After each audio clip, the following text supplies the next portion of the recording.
Today, I'm diving into the world of the Rings of Power to see if it really has the power to destroy fantasy TV forever. Can I find some good in it, or will we be left disappointed?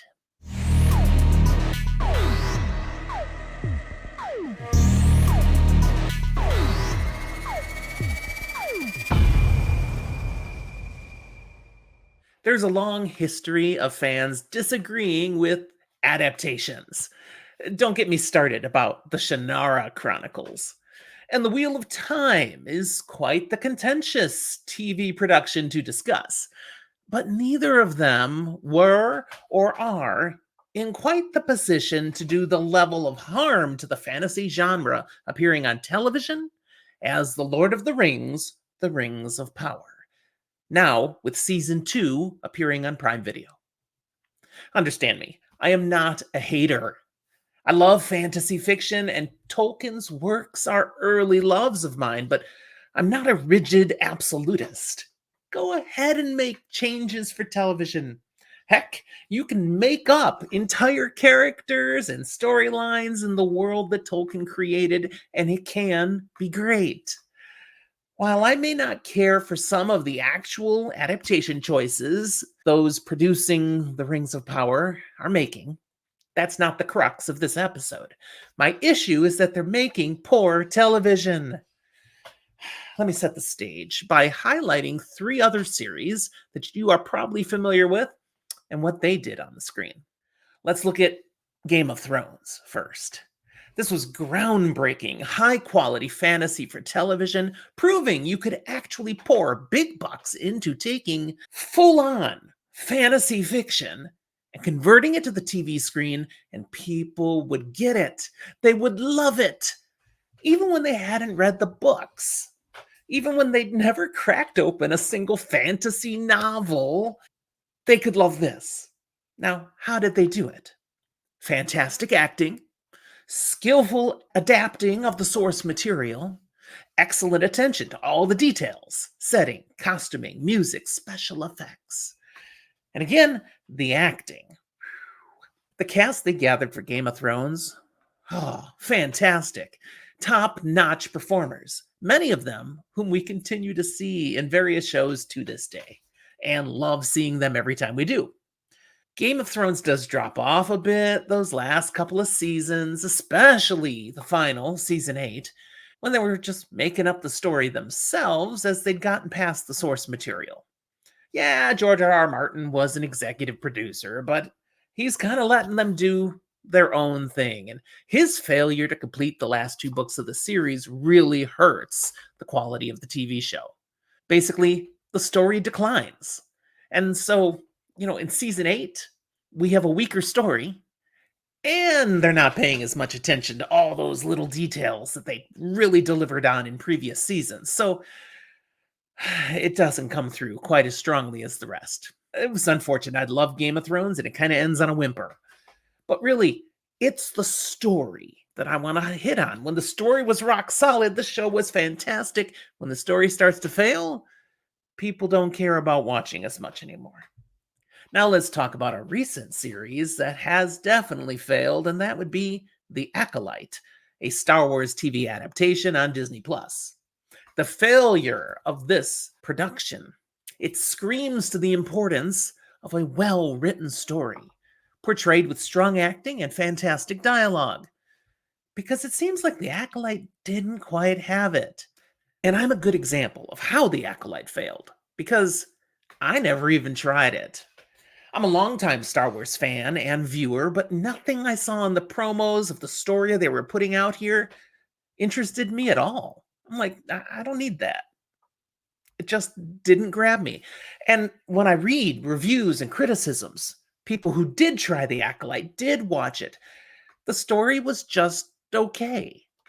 I know I'm seeing on social media the uproar since its cancellation. That's just has me shaking my head. Everybody being so, oh, we can't believe they've listened to the bigots and the misogynists and just the, they can't accept that Star Wars is becoming more culturally appropriate. I'm like, no, that's not it.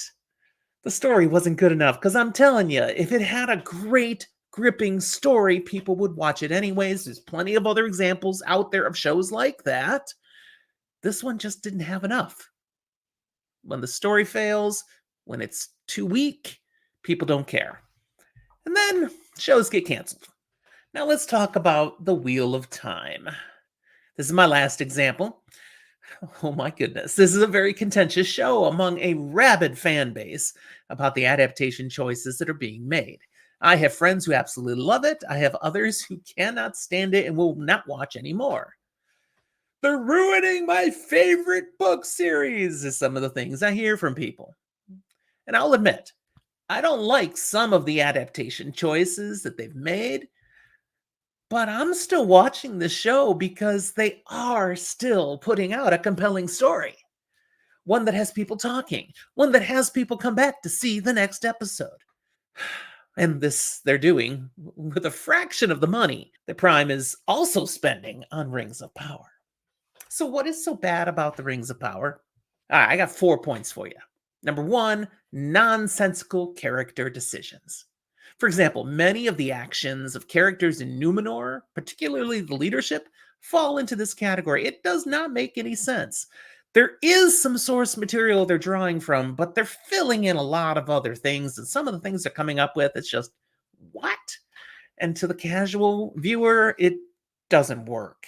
That's nonsense. Number two, a failure to explain enough for the viewers. There are some elements in Rings of Power that are genuine nods to Tolkien lore that I may appreciate, but they're never explaining sufficiently for people who haven't read Tolkien, who aren't all into The Hobbit, The Lord of the Rings, The Silmarillion, the appendices. If you're not a Tolkien reader, you're like, huh? What? My wife is watching the show with me, and she's only appreciating it as much as she is because I have to pause it and explain things to her because they won't make sense. The whole storyline of Sauron in this show is a perfect example. They're just not giving enough. They're not explaining enough, so it's not nearly good enough. And how about that whole thing with the elves and the tree, and why that means it's time for them to leave Middle Earth? No explanation. It honestly makes little sense, but it's a key element of the story. Yet suddenly, magic rings, and the tree is in full bloom again. So now we can stay. Yay! Come on! Weak! And then there's the poor dialogue, my third point. 2 nights ago, I watched the first 3 episodes of season 2, The Rings of Power. Last night, I watched The Lord of the Rings, The Return of the King. Of course, the extended version, the only true version of the film. And there's just no comparison, the dialogue between the two. When you put them side by side, it's painful at times how just lacking the dialogue is in The Rings of Power. Final point, it's too predictable much of the time. There's no mystery. Oh, there's other things they haven't explained, but in the stuff they're actually showing in a way that you ought to be able to follow, like, okay, there is no mystery. That was common sense. Things just don't grab us because it's so obvious. Great example. The stubborn refusal between Durin and his father, those dwarves, the king, the prince, and they just won't talk to each other because they're just being stubborn dwarf men. Until, they do talk to each other. Because, of course, eventually they get past it. Yeah, like we all knew they would. But we put so much energy into that. Pointless. What this comes down to then is simply, I don't see these showrunners coming up with a sufficiently compelling, high quality story to get us to care that much. I'm watching the show, and I do feel that season 2 is a step better than season 1, where I mostly just wanted to throw things at the screen and often question why I was even watching it. I didn't feel that way with these first 3 episodes, but I think I'm only making a point to watch now and enjoying some of it because I'm a fantasy nerd.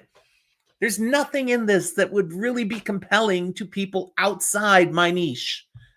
That's what it feels like. That's what I'm afraid of. And that's how the first 3 episodes, they average only a 6.9 out of 10 rating on IMDb. And that's comparable to how the whole first season did, about a 6.9. That's not exactly stellar. Game of Thrones season 1, it averages 9.0 on IMDb. Now, I'm sure that's pretty inflated. I doubt when it was out there fresh it was that high, but that's where it is now.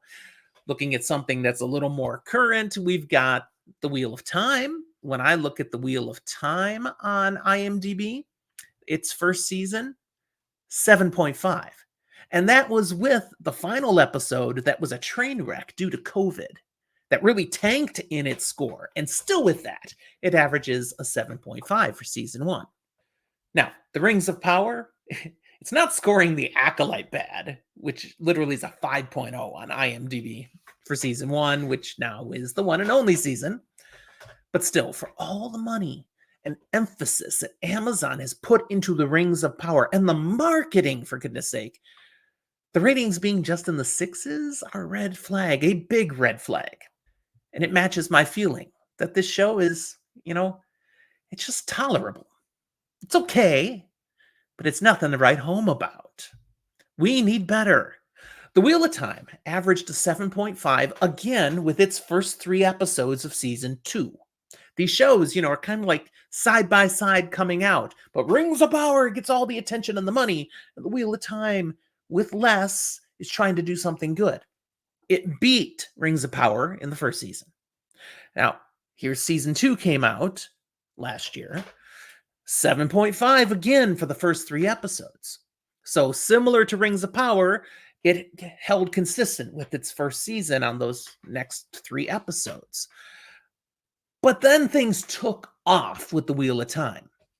And the full 8-episode run of season 2 averages an 8.1 on IMDb.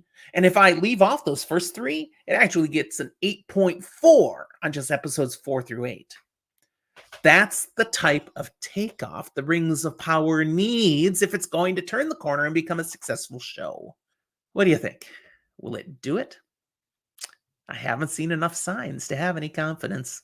And this is why I'm concerned. This is why the title of this episode, that this might destroy fantasy television for all of us. Because Prime Video is going to look at how many millions of dollars they've spent on the Rings of Power and how little return they're getting, and they'll say, yeah, never again. Clearly, people are over this fantasy craze, and we're not going to waste our time and money on it anymore. And the great shows we've had the chance to see on television, they're going to start to disappear. And it won't be the fault of fantasy fans. It won't be the fault of the general public. It'll be the fault of poor show directions, less than stellar writing choices, and spending a ton of money and time on production value, but not giving enough focus to developing a story that people will care about. Any show will fail if the story isn't there. Okay, you've heard me. What do you think? Do you see and agree with my points? Do you think they're valid? Or do you think I'm misjudging this show? I want to hear from you. I would love to see your thoughts down in that comment box. Whether you agree with me or not, I'd value learning what you think, but give me the why. And I look forward to reading. I will respond.